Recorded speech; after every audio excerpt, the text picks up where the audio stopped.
I've got a cat and I've got tons of new equipment. Alright, so guys, welcome to Just Press Cosplay. I'm your host, herobattousai. I should change my handle after the recent issues with the creative Ronnie Kenshin, but I've had that handle since 2000. So I'm not changing it. He ruined my anime.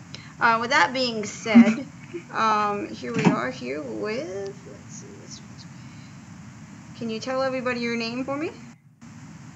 Hi, I'm Electriccosplat. I usually just go by either Electricosplay or Anna. Either is fine. So, your name, Electriccosplat, what does that entail? I actually, I didn't have a cosplay page, and all my friends had one. So I thought, why not just use my gamer name and just put cosplay in the end of it? So that's pretty much how I came up with the name for it. Do so you make electric it worked. Not yet. Still gotta work on LED stuff, but I do a lot of Vocaloid Hatsune Miku cosplays. Okay. So I mean, I guess kind of counts. I mainly work with LEDs, and it's not hard. Like I do cosplay amino stuff, and so me interacting with them, I started in a wearable electronics form because people saw my costume like, how'd you make this? What you use? And I got tired of one-by-one questions, so I'm like, here's a thread. Just make a forum. Answer it if you have any questions. And then like one night, somebody messaged me at like 3 a.m. and I was prepping for a con, and they said, what do you do when you need to salvage parts? I said, what do you mean salvage parts? Send me photos. I demand photos. I'm like trying to get my last minute costume done and stuff done for it, and they send me photos of this like wire monstrosity, and then it's like, I did what you said. No, you did not. Prototyping with electronics is the key. It's always key. But no, it's always good to help others out, and so that's the aim of our stream. So do you make most of your costumes? I would say 90% of my costumes. Like, unless I found something online that was cheaper to buy than to make. Yeah. Like, for example, for last weekend, I was at Anime NYC, and, like, I bought the schoolgirl saber outfit because it was $26 online, and let's be honest, if I went to buy the fabric and everything, I would spend pretty much the same, so why not just save me the time and, you know, buy. But most of the time, I do make, like, 90% of my costumes. I only have, like, 3 of them that were bought. Do you sew more often, or what do you use to make your costumes with? My costumes are all fabric-based. I don't make armor or anything like that. I have about like 45 to 50 costumes at the time. I don't know like how many exactly because I lose the count. And that's like mostly like in the beginning it was things that I authored. So like I would buy a skirt and then add details to it to try to make it look like the skirt I wanted to. And then I started going into pattern making to making my own, you know, from the design and so on. So now I just pattern make everything myself. Is pattern making easy or is it from scratch? Hard? It's easier than I thought. So what I do is like I bought a dress form, so I usually just cover it with parchment paper and then like just pin it in place, and then I draw the shape that I need. So, and then from there, I just cut it into the pieces and then trace it into fabric and so on. So it's not as hard. I actually tried buying a pattern to make, like, from a pattern to see, like, what's the difference between making the pattern myself and buying a commercial pattern. So I actually found it more difficult for me to follow the pattern than it was for me to make my own patterns. So not really working for me. So I just make it from scratch. Yeah, I bought some Yaya Han patterns, and it looks great in picture, and then in actuality, the pattern was, like, atrocious, and I was like, I semi-like you, and there's parts of me that have hate-love relationship for you, but your cosplay products you're selling to me is, like, I'm like, that's it, I'm going to learn how to make my own stuff, because it's frustrating that I like your stuff, and it looks pretty on you, but somebody probably made that for you, and then you're just modeling it off, and it's not what the pattern is. Because I looked at the pattern, and the pattern was like off of it, and I was like, this bothers me. And measuring my size, because I'm a weird size, because like, you know, everybody's different. It's like, I might as well just make it myself and go from there if I really want it that bad. The pattern I tried using was, I bought the Simplicity pattern for the Cinderella, the 2015 Cinderella. So I just tried to, you know, make that, because I was like, well, I'm going to go into making big gowns, so why not just try to use a pattern to see how making a corset would go. I tried making what my size would be, and it was too large in places, too little in other places. So then I just decided to just modify the whole thing. I mean, it was useful to get an idea how to make the top. I imagine like it's a lot of tailoring to get it to your exact size. So I guess for people who don't know how to make their own patterns, it would be a good start. Maybe because I have been making my own patterns, that spoiled me. So, you know, when I go into commercial patterns, I go like, why is this not to my perfect size, instead of, you know, the thing that I drew myself from my mannequin that is the exact body size as me. So, you know, I guess for beginners, it's very good. But for people who are a little bit more than 10 costumes in on sewing themselves, then probably no. Not. I lucked out. My mother has this really good tailor, and she was gonna retire supposedly, and I called the woman like the god of tailoring, because my mom has pockets and she gets them removed. You can't even tell where their pockets were or had been, and I'm like, how do you do this? She goes, old secret, no tell you. And I'm like, please tell me your secrets. And so I was like, if I make a costume and I fuck up on it for whatever reason, or I mess up, excuse the language, I'll go to her and be like, fix it, and then she'll do her magic. But I'm like, not everybody has that, because a lot of people I know live in small towns, and they live way out in the middle of podunk nowhere. And when we go to conventions, or I'm like, hey, I'll come get you, you just give me gas money, they live where they're like, their only stores are Walmart, and good luck getting internet service by satellite if you're lucky. And I'm like, man, this sucks, because I live in town. Yeah. And you don't have all that. I mean, I have the luck of being in New York City, so, I mean, it's good and bad. It's good because you have a large, a variety of options of where to get supplies, but for wigs, not so much. But the issue is, even though you have a very large amount of options on where to shop, the prices are crazy. So, you know, like to try to buy, if you go to Manhattan and you try to buy a yard of fabric, be expecting to pay $10 plus. So I only shop on like smaller stores, like around where I live. So, you know, I can get like cheaper materials. But yeah, I mean, with the internet nowadays, you can just I buy a lot of supplies from eBay and Amazon. So, you know, it goes on a budget. But like if I were making a costume and I needed somebody else to fix for me, to get somebody to hem a pair of pants for you, that's already $15. So to get somebody else to fix something, it's a little bit too much on the money side. Do you enjoy a lot of the New York cons? There are a lot of cons, and there are more cons showing up now. I mean, there is New York Comic Con, of course, is the biggest one. Last weekend, I was at Anime NYC, which was their first year hosting it. It was pretty good. It was at the Javits Center, even though they didn't take all of the space like Comic Con does. They're planning on expanding for next year, so it's probably going to be better. They also had Asian Ultra, which was also their first time hosting it. Last year, they started with BoroCon, which I didn't attend to, so I don't really know how it is. And apparently, they're getting a new venue again this year. So there are a lot of smaller events around, even though, you know, Comic-Con is the largest one. But, you know, it gives you a lot of options on what to do. But again, price range, like Comic-Con now changed their tickets that you can't buy a whole weekend pass anymore. You have to buy each day separately. And that was like, to get all 4 days, it was nearly $200. And I go with a handler, my husband. Like, he always helps me and carries my stuff and takes my photos for me. So just for the two of us to go, that's already $400, plus the cost of the costumes, plus transportation, plus food and all of that.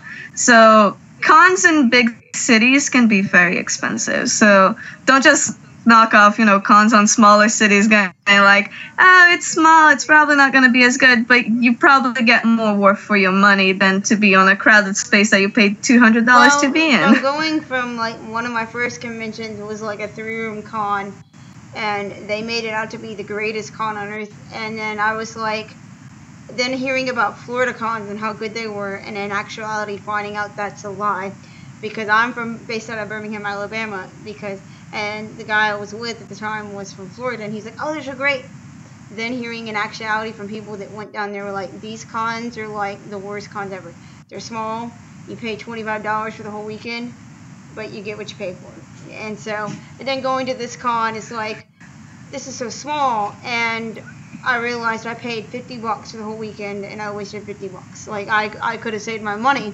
But then going to DragCon, it's like, I didn't pay anything because the boyfriend paid for it because he wanted me to go, and I'm like, there's no other con like this. Like, it was 3 floors of vendors, it was crazy fun, I met people, but the problem was there's so many people, I couldn't directly ask, how'd you make this, versus a smaller con, where you could get that interaction, because people were like, what? And I'm like, how did you? And then it's like, never mind, and just get my photo and leave. That's what I felt like at DragonCon. Yeah, smaller events like that are better, like if you're trying to socialize with other cosplayers and other creators and things like that, because you have the time and you have the space to talk to everyone. Like, I went to Comic-Con last year and like the years before, but not this year. But you barely have enough time to stop to take a picture with someone because it's so crowded, and like you're trying to walk on the show floor and you're just back to back with other people. Like in 2015, I went and I was dressed as Saber, and Saber's dress doesn't take that much space. And like this guy literally yelled at me, going like, "Why come with such a big costume? You're taking up all the space." And I'm like, I'm not. I mean, my dress had a hoop skirt. It was collapsible. Like, literally, you could just smush me in while passing by me. So, like, for bigger cons like that, they aren't very good for cosplayers anymore. Like, unless you're being a featured cosplayer or you have a booth or something like that, so your costume can be safe. Unless you plan on throwing your costume away or you're really okay with taking a ton of damage to it, I wouldn't advise like very crowded spaces. So like smaller cons are great for that. CRT head, and I took out all the guts and added LEDs, and I said I'm gonna make Daft Punk. That was my goal. So we made it. And when you push a button on an Arduino that I've got, which is a small little device, it looks like this. But this one's actually backwards soldered because I messed up, and it was like 9 a.m. in the morning, and I was trying to solder a bunch of these. So, but one of these has code on it, and then when I changed the channel by pushing the button, well, somebody walked up to my costume and started banging on it, and in my head, because they can't hear me, I'm thinking, if you do that one more time, you're paying for this. And I'm not telling you how much I bought the parts for, but American bought parts is over $200. And you can't get these CRT heads anymore, and it's like, I'm at a small convention, and now it's getting bigger, and I'm like, I'm glad it's getting bigger. That means more for, more people coming, more money for them, more for us to advertise with or what we're trying to do. But it was just a frustration for me of like, don't mess with my stuff. People made this and they're not here anymore. Like, it's a sentimental thing, and I realize that now I'm gonna have to retire some things or move things around and shift my costuming to be more for larger crowds, because as I go to larger cons, it's like, what can I wear that's not going to be as in the way of like seas of people versus, I spent all these hours on it. I don't want it to get damaged. Yeah, exactly.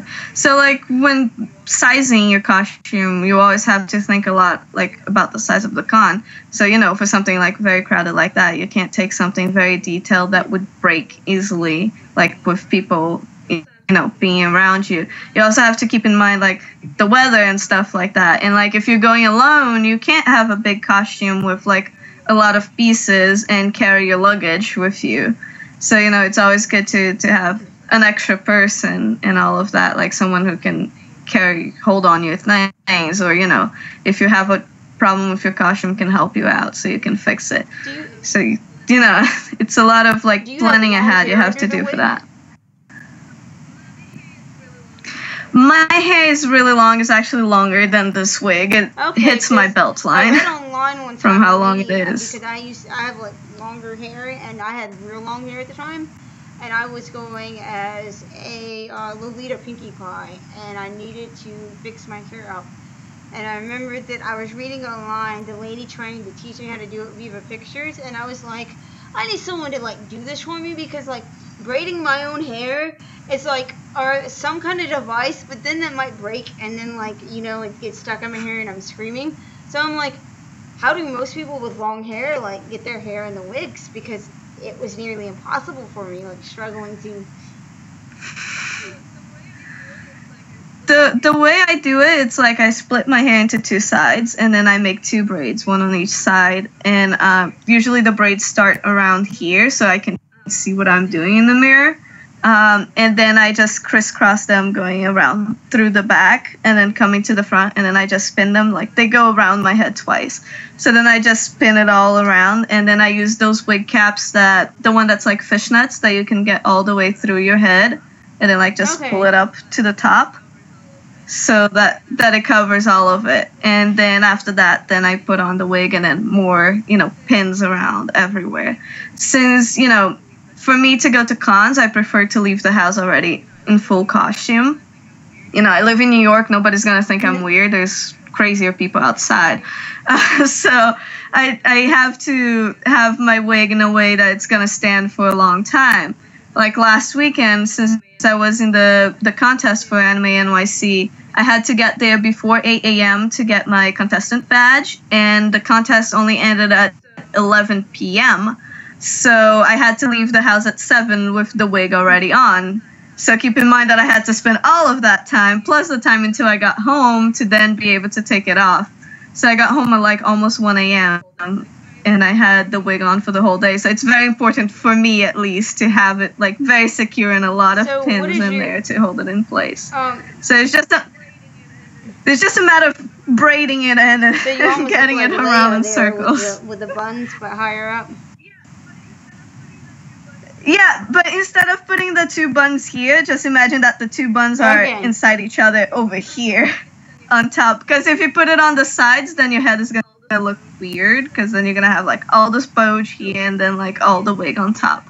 So like by braiding it, you make sure that your wig is going to last longer in place, because I could just try to smoosh my hair in and then put it on, but then it's just going to fall off in like 2 hours. I buy my wigs off eBay. I bought some off eBay, and then I'm like, well, I found all my wigs on the floor and realized my cats had gotten in the closet and bummed around with the wigs, and I looked at them, and I buy a lot of... my boyfriend's like, look, your cat is now Pinkie Pie, and I said, put the wig back where it was in the box, please.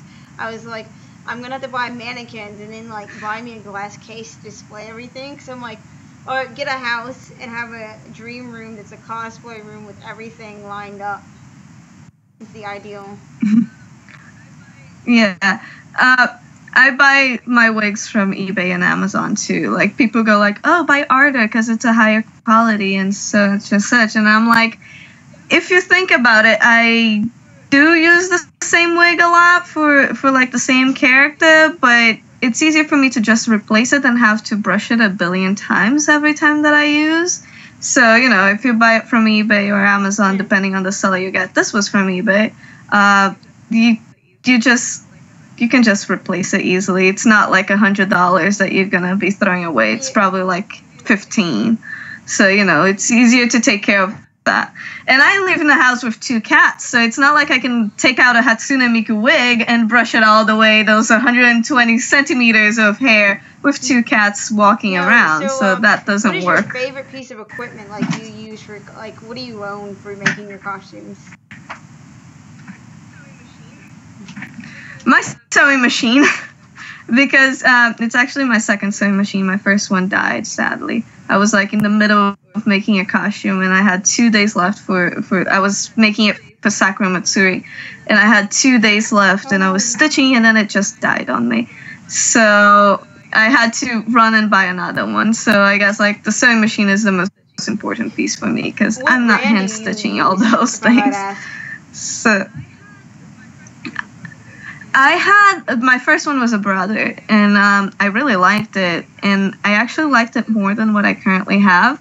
But since I just had to literally run outside and see whatever shop was open, because this was on a Thursday afternoon, so I only had the Friday, and then Saturday and Sunday was the con. So then I went and I got a Singer because that was what was around. But then again, it's like one of those like $100 sewing machines. It's not anything high end. I mean, you can do the same thing like as a high end machine, like one that's like $500. There's no need to make a gigantic investment on a sewing machine. You just have to learn how to use all the parts of it. Gave me, and she got from Walmart for like $50, and it finally conked out. And tax season came around, so I said, well, I want a sewing machine that I can take. And it doesn't matter where I go with it, what I do with it, but I want a sewing machine that if I test it to the wind, it can come back and say, you got any more for me? What else have you got? So I went down to this local shop, and the guy goes, this is the machine you want. And he showed me all these things, and he actually did a leather swatch. And he goes, look at this. And it sewed through leather, and I walked out with a $2,000 sewing machine for $500. And I said, you just sold me on a sewing machine by sewing through leather. That's a good deal. Well, he said, if you wanted something that you're going to never have to return or feel like you never to replace, and I've done some horrible things to the sewing machine. It's like I still love you, and I'm like, I'm sorry I've abused you. Like, I feel like it's a part of my family now, and I'm like, got my money's worth out of it for costuming and other stuff and purposing. But I'm like, it doesn't matter the cost of the equipment. It's if you know how to use it, and if you know what you're doing, and if you can repair your $50 sewing machine, which I could not, because it just finally was like old and had enough. But it's like, if you can repair things and you know how to use it, then $50 sewing machine might be the 10,000 star sewing machine of your life, and it might make all those great costumes. But for some people it might be, well, I have to have this brand. No, it's not the brand, it's how you use it. I figured out. Yeah, it's a lot about learning like what each setting does, and learning how to use each material on its own. Because it's, even if you buy the $5,000 sewing machine, if you don't know what you're doing with it, it's pointless. I mean, you have to at least try to figure out what all the settings. Like, just reading the manual isn't gonna do the same effect as you taking the material and running through it until you find out like what each thing does. So like, usually I don't even read the instructions for stuff I buy. I just go and like try to see what happens when you use it. How did you learn to sew? Well, my mother helped me a little bit, like when I started sewing, because she had already used a sewing machine when she was younger. But then, like, she just told me the basics, like, oh, this is how you fill the bobbin, this is where you put the bobbin, and I don't know, I'll just put the thing there and press the foot into it, it stitches. So, like, she helped me with that, but it's not like she knew how to make garments or anything like that.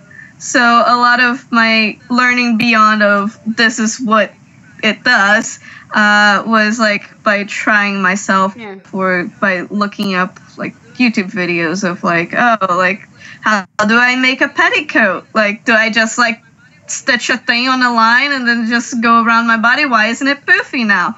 It was a lot of like searching and Googling and seeing YouTube videos.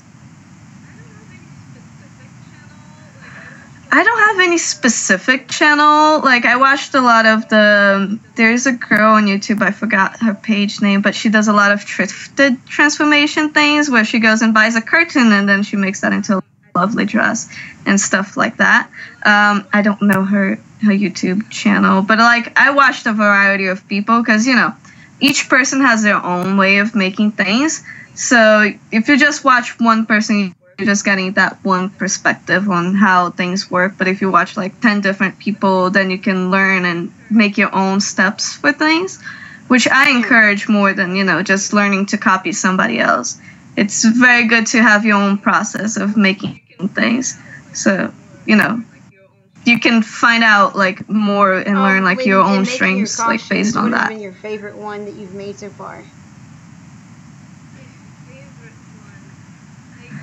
My favorite one, it's hard now because I really like something I wore last weekend, but I think like my favorite out of everything was like this Hatsune Miku costume that I made, that I saw this fan art that it was basically just like Miku, and she had like this beautiful skirt of just like flowers going around her and like just falling down from her skirt and from her sleeves and on her hair. And I was like, this is perfect. And I go a lot to Sakura-matsuri, which is at the Brooklyn Botanical Garden.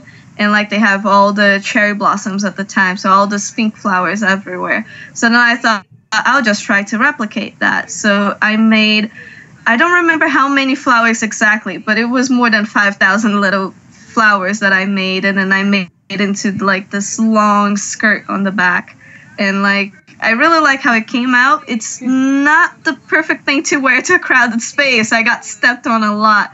And like, even while standing still, and parents came with their kids to ask to take photos, and like they would step on it. So I'm very careful with that costume. I only wore it twice, once for a photo shoot and once to actually attend to the event. And I really like it. I really care for it, but the amount of damage it takes on like just regular wear and tear makes me like a little bit careful. Is that one that you would say like when I'm gonna use it or not? Like, I've made this. I love you, but I'm never making you again. Like, that was hard. And then when people like, I want one too, and then it's like, really, you want this? And they're like, I'll pay you for it. And I'm like, the money sounds nice, but then I've got to go through the replication process. Is that like one of those things for you? You're like, I love you, but I'd never make you again?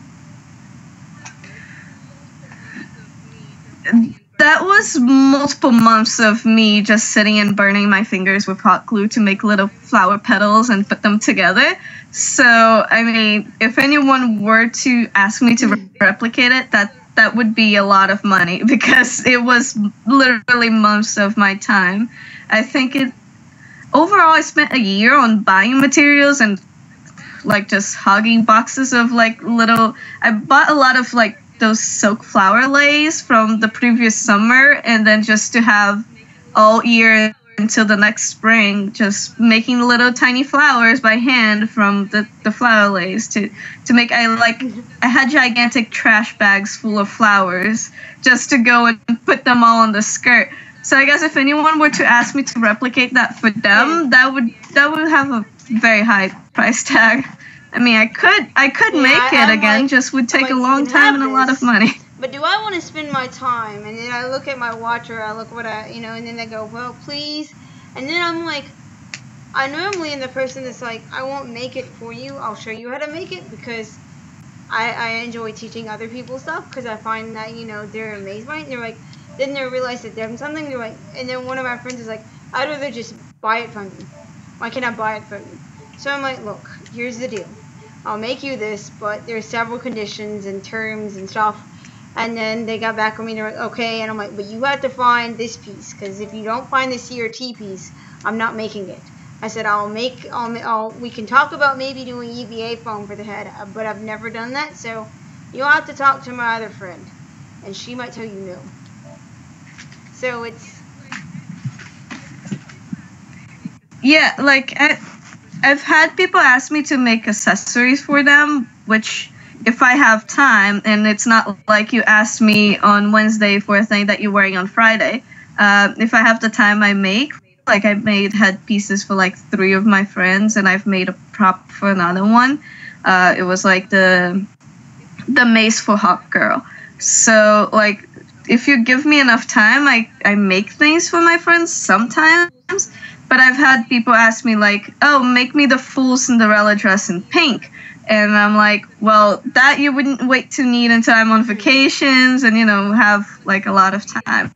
But I always tell people, like, if you want to see how I made it, because I always take pictures, like, step by step on when I'm making things, and I try to give, like, daily updates every time that I make something. So I go, like, this is what I did today. This is how I did it.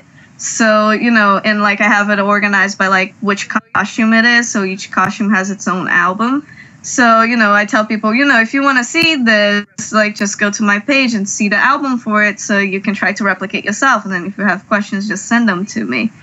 But to, you know, just downright make a whole costume for somebody, that's time consuming. And, you know, the person has to have the time too, because I don't want to just make something and then it doesn't fit the person and then the person gets angry and then tells me, I'm not paying you. And then I'm like, well, I just spent 5 months making this. Feel you on that one. So, you know, I don't want to risk that. I know make stuff and then they're like, well, the guy said I'm not paying. And I'm like, that's why you have like a contract you sign or something. But I'm like, I'm no lawyer, so I can't tell you. But I'm like, from a starting a nonprofit standpoint, it's paperwork is your friend, and you might hate that, you know, especially when you're like, but I enjoy just making these things. Yeah, but if you're trying to make something for somebody, you don't want to risk it for the biscuit on them. You know, it's like, oh, well, they're gonna pay me $300 for this, and then they're not paying you. It's, you want to make it, but you want to make sure that they're happy and you're happy. And I understand, like, there's a lot of aspects in between of, and you know, I get that, but it's like, you as a cosplayer also, you should understand from their point of view too. It's like, you know, both sides and stuff. But then it's like when you go out there and you see other people making stuff, you're like, oh man, I want this. And then, like, I've asked people that, and they're like, well, I don't make these, or I don't know how to sell you one because I only know how to make it for my size. And then it's like, but I can tell you, I make it from screenshots. And then I'm like, that doesn't help me. Like my friend does Transformers, and she does it from screenshots, and I'm like, how do you sketch out a costume from a screenshot? Like, I can't even, to begin. So do you use more of, when you customize your patterns, do you use like screenshots, or do you use like fan art, or what do you use? Depending on the costume, like I said, for that Miku costume that I gave an example, I used the fan art because that was a fan art. It was not an official costume or anything like that. So that was all I had to work with. I only had a picture of the front of it. I didn't have any side or back pictures, so I just used my best judgment to what the rest of it looked like. If it's something from a game that I can have a 3D model to look around and then like see the front, the back, and all the sides of it, then I'll use that. But most of the time it's just looking at pictures of it, like screenshots that people posted or the official art of it, because sometimes like the artist will have like the picture of the front, the picture of the side, the picture of the back, and then you can have an idea from that. So it depends on like what I'm trying to make. It depends on how much source material there is for, you know, the design. I've seen like people who have like full, like not only just the pictures, but they have drafted their own pattern more or less on how they think each piece looks. I haven't tried using that myself, but mostly it's just from pictures. And like sometimes even like if there are already commercial versions of the costume that you're trying to make, you can try to see like from the website, like, oh, this is what the skirt looks like by itself, this is what the dress looks like by itself, and so on. But mostly I just stick to seeing like either the original art if it's available, or if there is a 3D model to just like spin it around and take a look at it for all the angles and things like that. When I try to make patterns, I realized that I only have like 3.5 by 11 sheets of paper. Do you sketch them out on large sheets, or do you like sketch them out on a computer and then print them out like at a print store?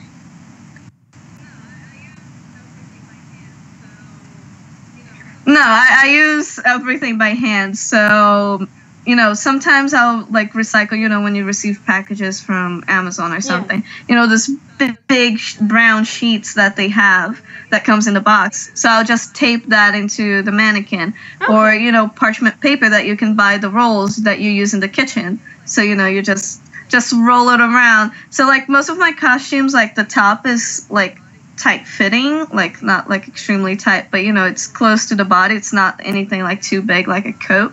So, you know, I can just like put it down and then draw the top. And then for the skirt is easier because, you know, you just have to assume the length and then measure on yourself and then see how it goes from there.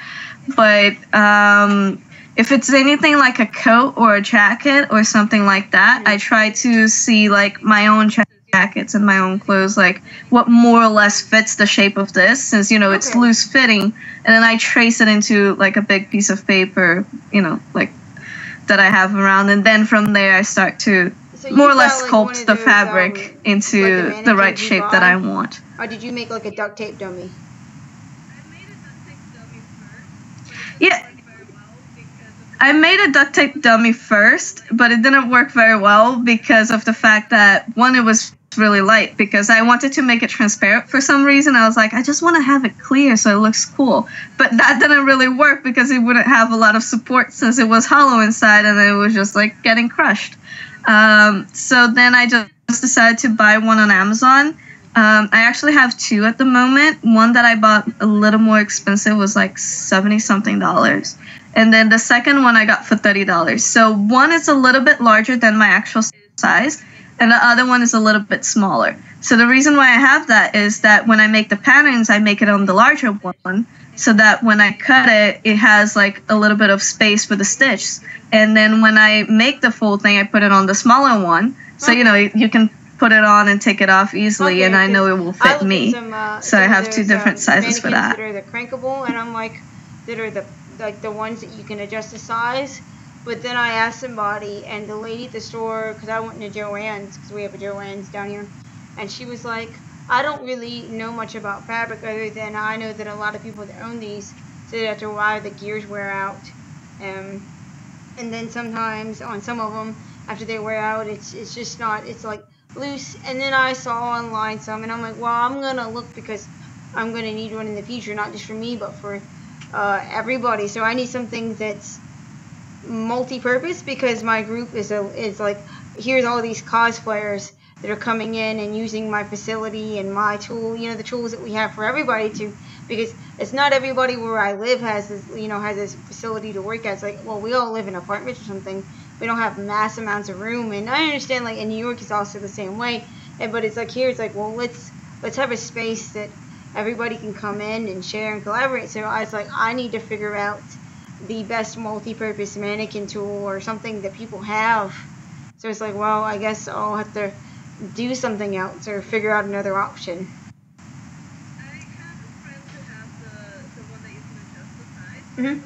I have friends who have the one that you can adjust the size, but I've also seen people who have just the regular mannequin, and then they have inserts that they can put in under a cover. So you can buy this mannequin covers, they're about like $5, and you can put it on top of your mannequin, and then you can add inserts for, if you want to add more chest or more hip or anything like that. Those silicone inserts that you can buy on like the lingerie section.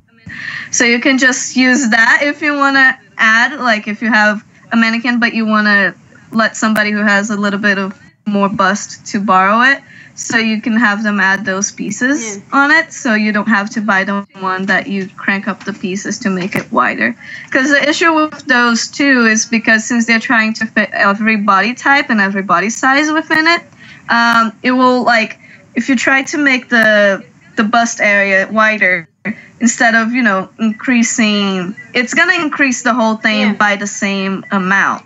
So I don't know if I'm being very clear, but instead of adding, let's say, to the front only, it's going to add to the back too. So you're going to end up with something that is much wider on the wrong places. So, if you need extra fabric on the front, you're going to end up having extra fabric on the front and the back. So your seam, instead of being right down the middle, it's going to be more to, since you have the extra fabric on the back, it's going to be more to your front. So it's a little bit weird to work with. I mean, you can give it a try if you have the money to buy something like that, but I think just adding the little inserts that I saw somebody else online doing would be like the best, like the cheaper and more reliable option for, a group that has like multiple people sharing the same thing. Some people have different size chest, some people are, one is bigger than the other, and I'm like, they're like, what if you buy silicone implants? And if they need to, you just buy like a cheap Walmart bra of varying sizes and go from there. I said, well, I'm going to evaluate the options and ask other cosplayers.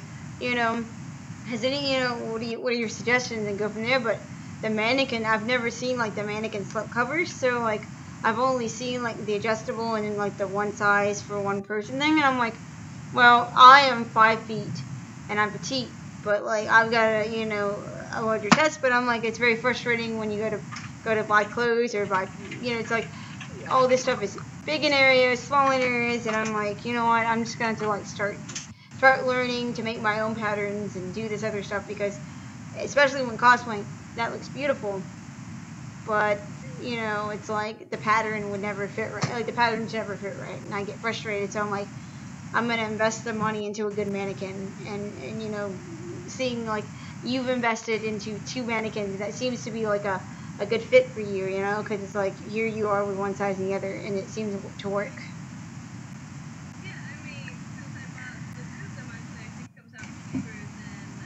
Yeah, I mean, since I bought the 2 of them, actually, I think it comes out cheaper than, having one of those sizable ones. And especially with trying to draw your pattern on top of the sizable ones, once you expand the pieces, there's going to be gaps in between. So if you're trying to draw on paper on top of gaps, you're going to have holes on your pattern. So it's better to have like one solid piece. And like I said, you can get like one of the cheaper ones that have like foam inside instead of being wood and sponge. Those like are very lightweight, and you can buy it for like $30. And especially like if you look for sales, or maybe you add it to your cart and just wait until the price goes down, you can get it for like a very low price. And it's a small investment. And then like if you're gonna buy a pattern, usually the cheapest you can find a pattern for is like $5, or like usually the regular price is like $10, $15 for one. So the price of like 2 regular size, regular priced patterns, you can buy a mannequin and then try to draw your own from there. Might have something, and it's not all cyber deals on Amazon. So I'm like, we recently acquired some 3D printers for our nonprofit, and I'm like, the great application for that is now I can make my costume pieces, and then cast them, and then mold them, and then not have to like.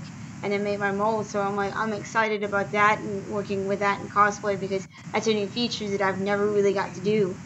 And I'm like, so I'm like stepping away from sewing aspects and more into like tech and arts in the costuming. And I'm like, although I really want to learn to sew better, because my sewing is not where it should be, in my opinion, because I'm like, my sewing is like, I'm on a 5th grade sewing level, and I'm like, I would like to be on an adult sewing level, or my grandmother's sewing level, where it's like, she snaps her fingers and there's my cloak. And I'm like, how'd you do this? She's like, well, I'm the fairy grandmother. And I'm like, that's right, you're my fairy grandmother.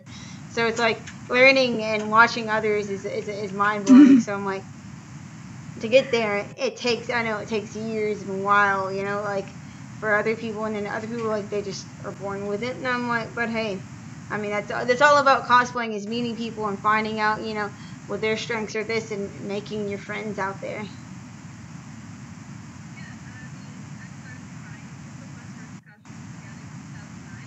Yeah, I mean, I started trying to put my first costume together in 2009, and it took me until 2010 to be done with it. And it was like just trying to hand stitch pieces together and taking things that already kind of looked like what they were supposed to be, and then just cutting off the pieces that didn't look right and going from there. And then, trying to, after that, I was just like, okay, let me try to just hand sew something. And then from there, I bought a sewing machine. So, it's been, like almost 8 years if you count, like when I started, like almost 9 years. So, it takes a long time to get to, the level where you just, you go to a fabric shop and you just see the fabric and you're like, this would look great for this. It takes like a long time, to get to that point. But everyone has a start. Like, even if you already don't know how to sew, or you have like 0 experience, you can start buying things that look almost like the costume, and then just add little details yourself until you're comfortable with your skill level into going into making new things and I sewed it backwards, so like everything was reversed and it looked horrible. And so then I remember I went to Craigslist and I found a lady that said she made costumes. So I messaged her. Turns out she made stripper costumes. So I was like, all right, I'm already on the right path. And so I went and bought the stuff, and I never bought, like, this is like me myself first buying my own pattern. Never bought one, walked into the store, nobody could help me, so I was like, so I went in alone, and then when I got the costume, I was excited, and then I looked at the costume, and I looked at the picture, and I go, shoot, I got to sew the sleeves right. Botan's not married, and the sleeves have to be stitched in the back. I've got to be correct about this, so I'm on the way to a convention sewing in the back, and like every time we hit a bump, my hand's like, oh, there's a needle hole, and I'm like, I'm gonna learn how to sew myself from now on, so like, so I don't have to deal with the, I've got to get the stripper lady to make my costume for $100 when I could have bought it, and then like my hand's bleeding, and then I'm walking around as Botan with an oar and a bandage on my hand, and I look like somebody goes, what happened to you, Botan? I'm like, it was the needle in the car with Colonel Mustard, and then that's the end of it. And I'm like, it's not the greatest thing in the world, but we appreciate you coming on. You are at Electriccosplat, am I correct?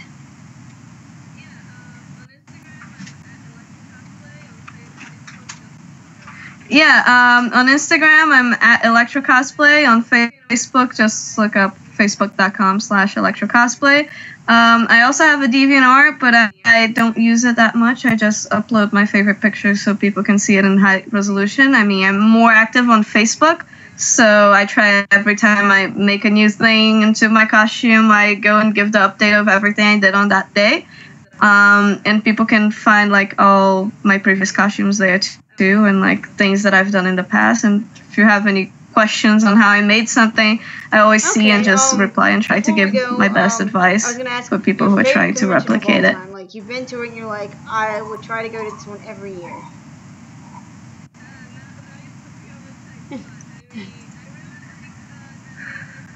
Now you put me on a tight spot. I mean, I really like Anime NYC. It was their first year, and next year they're planning on expanding. I had like a very great time. I mean, there are other conventions like Sacramento that I go every year. I made a lot of friends there, and they have like a very beautiful space, and they have like a fashion show and stuff too that you can watch. So I think I would say Anime NYC because, you know, New York had an anime convention before, but it kind of got killed off because of Comic-Con.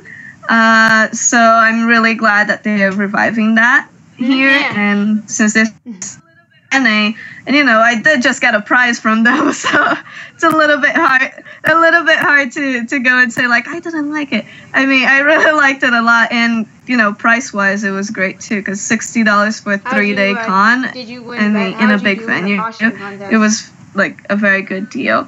So